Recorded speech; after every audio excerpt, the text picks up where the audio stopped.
Okie dokie, I'm going to run you guys through a quick squat day. All the angles on this are not the best because I get shy filming in the gym, so my angles are super low on my phone. But first, I warm up and I walk 10 minutes, and then I stretch and warm up with the bar. So I go low, I go deep, and I just go quickly with just the bar. That's the warm up. And then I go to, this is a 25-pound plate and a 10 kg plate. And then I'll do this for 10. My squats are more sumo squats than regular squats. So as you can see, I go quite low. I go slow. I don't go pulsating and I don't go super fast. So I'll do 10 with this plate. And while I'm doing this, I'm making sure that nothing hurts, everything feels fine. I'm not pushing myself too much. This is still kind of the warm-up because I go up and down in weight like a triangle. So I'll hit kind of the highest weight and then I'll work my way back down. So as you'll see in the next little clip that I do a plate, which is a 45-pound. And you're going to see that I go in and I'm ready for my lift, and I feel my quad that it kind of hurts. So I'm just going to go and stretch it a bit.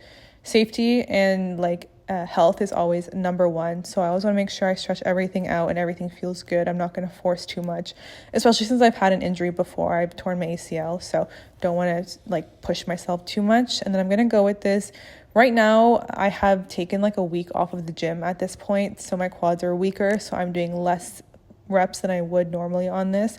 I do about 5 to 6 here when normally I would do 7 or 8. So again, I'm still going low, and I'm going to show you guys exactly what my foot placement is to make it a sumo squat as opposed to a regular squat.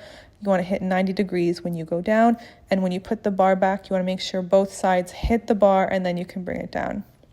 So as you can see here, I get ready, and I always have the same kind of intro to when I squat down, flip my hair, muscle memory, kind of like when you're serving in volleyball, you always have 5 dribbles or 2 dribbles or whatnot. So the way my legs are a little bit further out than my hips, that's a sumo squat. If I was closer in, it would be a regular squat. Sumo squat targets your glutes a little bit more. Regular squats fully target your quads, but my quads are really feeling it today, as I said. And again, I did low weight. So I do bar, and then I do the 25, 45, twice or 3 times, and then go back down to the 25, and then I do the bar, which is pulsating squats. Now I was talking about pounds, not kg there. This is a pulsating squat, which you don't go all the way up. You go all the way down and you go halfway up and you keep going up and down. This burns your quads at the end. For my first isolation movement, I do one-legged leg press. So I go on a low weight and I push with one leg just to isolate each leg, because I feel like sometimes you can overcompensate with one leg if one is stronger than the other. So this makes sure that you're focusing on each quad and you're building each muscle individually.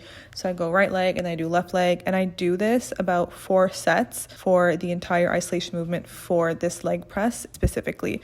Next, I'll do a hip abductor. So I call this bad girls. There's nicknames, good girls, bad girls, but this is a hip abductor where I push out. I try to hold it at the end and do a little pulse just to make sure I'm getting the maximum push for it. And I'm really, really hitting my adductors, which is really, really important. This is one of my favorite exercises, although a lot of influencers don't really like it. And then I will show you guys it from a different angle. Again, I'm sorry for the angles, but I did not have a full tripod or anything, but I did want to show my workout because a lot of people ask for it. And after all this, I usually do cardio, Stairmaster, but today I opted for a walk outside.